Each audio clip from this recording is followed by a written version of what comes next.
यह भारत का वो कुंड है जहां भगवान परशुराम ने अपनी मां की हत्या करने के बाद अपने हाथ से चिपकी हुई कुल्हाड़ी से मुक्ति पाई थी।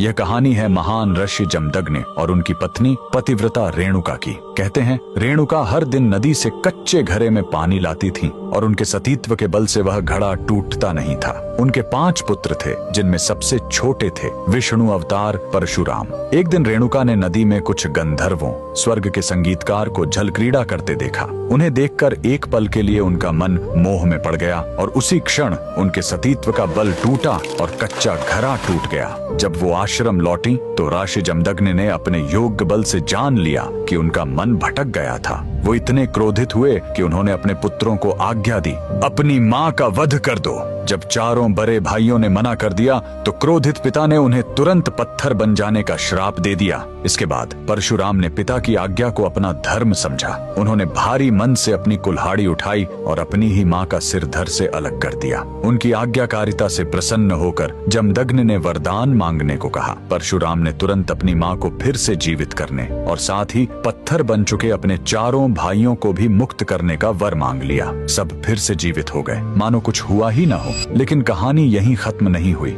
मातृ हत्या का पाप उस कुल्हाड़ी पर एक दाग की तरह चिपक गया और वो उनके हाथ से अलग ही नहीं हो रही थी। उस पाप से मुक्ति पाने के लिए वह दर दर भटकते रहे, लेकिन कोई भी तीर्थ उस कुल्हाड़ी को छुड़ा नहीं सका। अंत में वह पहुंचे पूर्वी हिमालय की लोहित नदी के किनारे और जैसे ही उन्होंने इस कुंड के जल को छुआ, चमत्कार हुआ। कुल्हाड़ी अपने आप उनके हाथ से छूट गई। यही पवित्र स्थान आज अरुणाचल प्रदेश में परशुराम कुंड के नाम से जाना जाता है। आज भी हर साल मकर संक्रांति पर हजारों श्रद्धालु यहाँ इस विश्वास के साथ डुबकी लगाने आते हैं कि यह कुंड उनके सारे पापों को धो डालता है, ठीक वैसे ही जैसे इसने स्वयं भगवान परशुराम को पाप मुक्त किया था। भगवान परशुराम को दिल से मानने वाले सभी भक्त कमेंट्स में जय परशुराम जरूर लिखें।